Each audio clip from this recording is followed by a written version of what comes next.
Good evening friends, मैं हूं वंदना भारती और आप देख रहे हैं कमोडिटी इनसाइट्स। आज मुझे दो तीन इंपॉर्टेंट चीज़ें आपको बतानी है। सबसे बड़ी बात है कि गोल्ड ने अपने हाई को छुआ, जो मैंने यहाँ पे बताया था कि 45-50 डॉलर के करीब आएगा, और हमारे मार्केट में भी लगभग ये 1,40,000 के ही करीब ये कमोडिटी थी। सिल्वर में भी हम लोगों ने बड़ी तेज़ी आती हुई देखी। लेकिन अब आपसे मुझे एक बात कहनी है, दो तीन यहाँ पे ट्रिगर्स है जो कि काफ़ी इंपॉर्टेंट है। इनिशियल जॉबलेस क्लेम डेटा आया है, वो डेटा मतलब जो एक्सपेक्टेशन थी उससे बढ़ के आया है, यानी कि इम्प्रूव होके आया है। जब इम्प्रूव होके आया है तो यहाँ पे जो गोल्ड की थोड़ी सी सेफ हेवन बाइंग है वो यहाँ पे जा रही है। अब गोल्ड यहाँ पे 4,500 डॉलर के करीब ट्रेड हो रहा है। तो कह सकते हैं कि क्रिसमस से लॉन्ग वीकेंड से पहले आज यहाँ पे एक प्रॉफिट बुकिंग आ रही है, जिसका हमें यहाँ पे इंतजार भी था, एक करेक्शन का इंतजार भी था। वो करेक्शन अभी आना शुरू हुआ है। बहुत ज़्यादा करेक्शन यहाँ पे एक्सपेक्टेड नहीं है, लेकिन फ्यूचर से लेकर स्पॉट तक एक गिरावट आ रही है, और मुझे लग रहा है कि प्राइसेस नीचे 4470 4460 तक यहाँ पे नीचे करेक्ट हो सकता है। जैसे कि बात हो रही है एमसीएक्स की, तो एमसीएक्स में अभी भी प्राइसेस जो है वो करीब करीब आपको 1,37,38,000 के करीब यहाँ पे प्राइसेस है। नीचे की तरफ करेक्ट होता है तो 1,37,000 से 37,200 तक का जो लेवल्स है वो यहाँ पे आता हुआ दिख सकता है। इससे नीचे अगर स्टेबल होता है तो 1,36,000 का लेवल आपको देखने को मिलेगा, क्योंकि काफ़ी लोग बोल रहे थे कि करेक्शन आएगा, तो कितना करेक्शन यहाँ पे आएगा।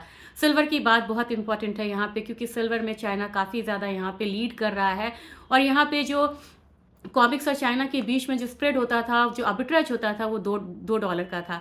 अभी ये आर्बिट्रेज जो है वो 60 डॉलर का है, यानी कि 5 डॉलर जो है यहाँ पे चाइना प्रीमियम पे ट्रेड हो रहा है। अगर यहाँ पे 72 डॉलर का हाई है तो चाइना में ये 78 डॉलर का हाई चल रहा है। तो ऑलरेडी चाइना में 78 डॉलर सिल्वर आ चुकी है, और एक करेक्शन अब यहाँ पे एक्सपेक्टेड है मुझे।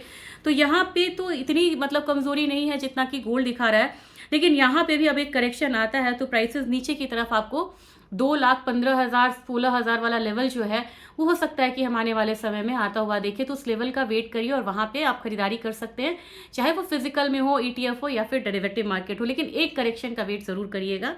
अब यहाँ पे मुझे बात करनी है गोल्ड के बारे में, क्रूड के बारे में। क्रूड बिल्कुल दायरे में है, लेकिन 60 डॉलर के करीब यहाँ पे जाता हुआ दिख सकता है। तो अगेन 44-45 का जो डॉलर लेवल है 5,445 का, इसको ही हम यहाँ पे फॉलो करेंगे। जबकि नेचुरल गैस की बात की जाए, नेचुरल गैस में भी अब यहाँ पे हल्का सा दबाव देखने को मिला है। तो जो फार्मंथ जो है जनवरी कॉन्ट्रैक्ट, वो मुझे लग रहा है कि ओवरऑल देखा जाए तो 420 के बीच में जा सकता है। 420 हायर साइड, लोअर साइड वो आ सकता है 385-80 के करीब। तो रेंज जो है वो अपसाइड का थोड़ा सा रहेगा। एक करेक्शन पे फिर से बाइंग जो है वो रिटर्न आ सकती है। अब बात यहाँ पे की जाए बेस मेटल काउंटर की। बेस मेटल काउंटर में सारे ही काउंटर्स में यहाँ पे बाइंग है, लेकिन अब 1177 के बाद मैं सोच रही हूँ कि कॉपर में अब आपको यहाँ पे बाइंग में नहीं रहना चाहिए। जिन लोग की बाइंग है वो बाइंग को यहाँ पे प्रॉफिट बुक करे, जिनको बाइंग करनी है वो करेक्शन का वेट करे। करेक्शन का वेट करे तो किस लेवल पे 1155 से लेके 1160 तक का जोन, वहीं तक करेक्शन यहाँ पे आने की उम्मीद है, और वहां से अगर बाइंग करेंगे तो 1200 के करीब फिर से जा सकता है। अब बात की जाए यहाँ पे जिंक की, जिंक मुझे बढ़ता हुआ नजर आ रहा है 312, और एल्यूमिनियम मुझे कॉपर से बेहतर अभी लग रहा है, क्योंकि कॉपर अभी बहुत एक्सपेंसिव हो चुका है, और रीजन भी मैंने आपसे शेयर किया हुआ था। एक चीज़ और आपसे बोलनी है जो इंपॉर्टेंट है, इस पर ध्यान दीजिएगा वीकेंड में।